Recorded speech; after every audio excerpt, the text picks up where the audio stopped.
This video will be on how to make and put together a cope. The supplies that you will need to make a cope: one clasp, an emblem, 1 1/4 yards of fringe. You can either use the 2 or 3 inch, that's up to your preference, I believe. 5 1/2 yards of lining, 2 yards of lightweight canvas. You need wide trim, 7 1/2 yards of the 1 1/4 trim, or 3 3/4 yards of a 3 inch trim. Fabric, you'll need 5 1/2 yards of a 10 inch repeat, or 6 1/4 yards for up to a 15 inch repeat on your pattern. Okay, this is the lightweight canvas. You see that it's flexible, so don't get something too heavy. There'll be too much bulk at the neck. You're going to take that lightweight canvas and you're going to cut out 2 panels and 1 hood, and you're going to secure it in place. Take some stitches and run it vertically and horizontally to hold it in place so it doesn't move. I usually do that by hand. I don't do that on the machine. Now for the trim placement, you're going to start 7 inches from the neckline, from the back. This will be the back of the chasuble behind. 7 inches down, come all the way down, turn, come back up, and you're going to end 3 inches from the edge of the neckline.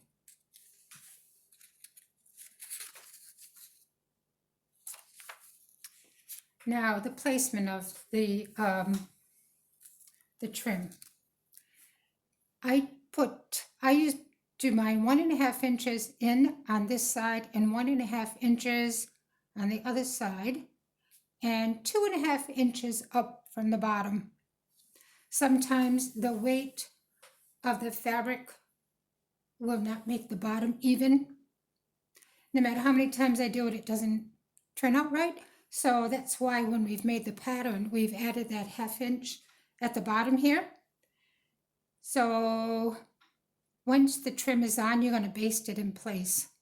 If you don't, the trim moves from side to side if you just try to sew it on. So try not to just sew it on, baste it in place first, and then check the corners to make sure they are both turned under in the same direction. Down here at the bottom, make sure they're square. Use the T-square or use a quilting. You can use a quilting ruler. Let me find one for you here.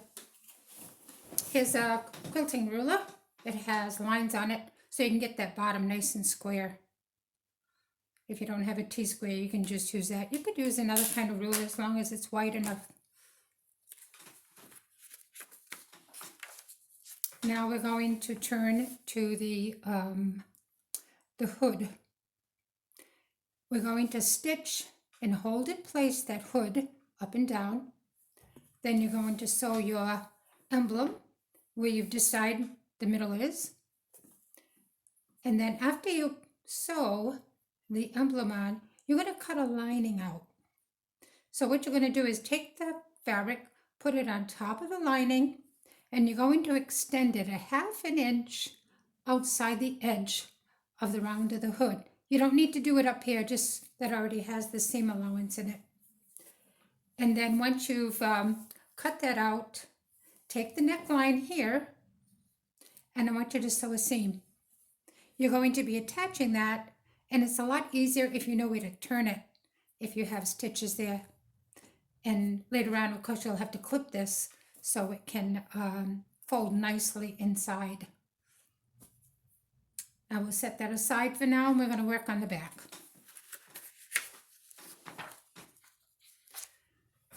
Here it is here. Here's the fringe. Here's the seam allowance here. So we're going to be placing the fringe on the edge of the back of the hood.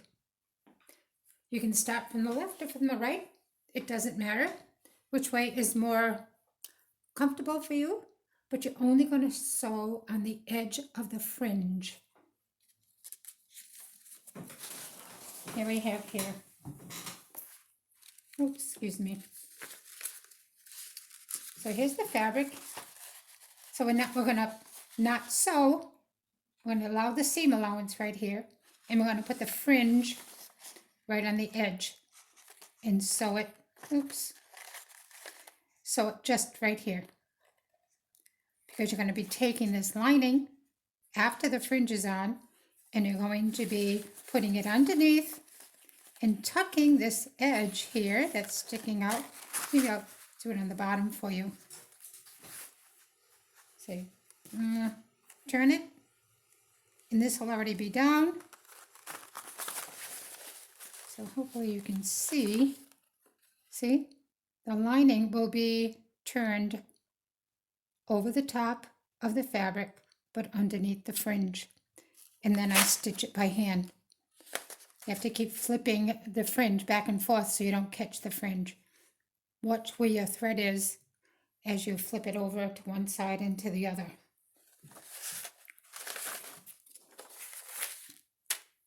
Now, how thick is this fabric that you're using?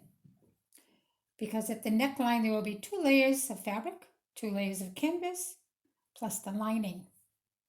So you could trim back some of that canvas if the fabric is too thick, or if the fabric is very light, leave the canvas on, especially around that neckline, because you'll have a lot of thickness there. And when you attach the 2 back pieces in the next process that we're going to do, consider about overlapping that canvas. So here it is. You're going to take the 2 front panels and you're going to sew them at the neck edge, press it open, and usually I do overlap the canvas so that there's not as much bulk. Now you're going to take the 2 big panels and you're going to attach them by the 56-inch length. Don't take the long ones. You'll have to redo them. You're going to sew it here, then you're going to press it open. So now you have 2 pieces, right? These 2 that are together and these 2. On the next one, you're going to attach that big bottom piece with the front piece, and you're going to start sewing it from the middle and working out. Because as we added that little piece down here on each side earlier on the pattern, it's not going to quite line up. Sometimes it does, but usually it doesn't. And then what you will do is you will have to make these edges even after. You just use your eye and trim it. So don't worry about it. Sometimes it works out. Sometimes you have to fix those edges, but that's okay. Okay, now for the lining. If you've already cut all the pieces out of the lining, sew them together and use those. But what I usually do is I take the lining after I've cut out the hood, right? Because I've already cut out the hood. And I'll take a long piece of lining, the length 67 inches, and I'll take the rest of the lining that I have, cut it in half across, and then put one over here and one over here. So once you have that sewn together, then you'll press it, you'll lay it down flat with the good side up, and then you're going to take that big piece from here that you've made, and you're going to lay it on top of the lining with the good side towards the lining. Then you will pin it in place, and then you're going to stitch it. Now I only stitch it, I go in maybe 4 inches because we're going to have to put the hood on, but I do the lining first because then you have too much to work with. So I start 4 inches in, so all the way around to 4 inches here. Double check that lining again and again. Make sure it's nice and flat, because eventually you're going to be turning this right side out, but not quite yet. Then you're going to make sure it's how you like it, and then you have to um, clip these little corners at angles. Don't cut that little. Make sure you really check in really good light so you're not clipping any of those stitches that you've sewn. Now you're going to take the hood and you're going to insert it inside. So have the lining on the top now with the fabric underneath, and you're going to sew the hood on, not using that lining to the big piece. And you're going to stitch it on. Then you're going to have to turn it the other way. And then I want you to hang it on a hanger.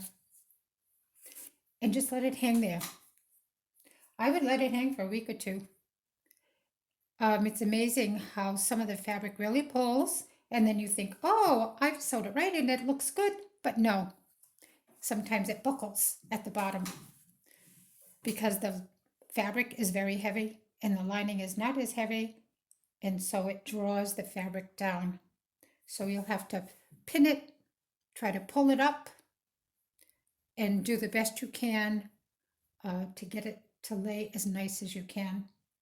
And then you'll just have to turn the rest of that neckline from the lining of the big piece, and you'll have to turn it and then stitch that end by hand. And that's why we did that stitch at the top of the lining, so you can clip it so it will fit around the neckline, and then you'll have to add the clasp. The clasp, I know I have a picture here. Let me find it. Here it is. Okay, the clasp will go at the top here. Okay. That's why we put that canvas underneath as well, so it's nice and sturdy. I like having all those layers underneath there of the canvas, especially where you're going to put the clasp. So the clasp on, and then you're all done. Good luck and good sewing.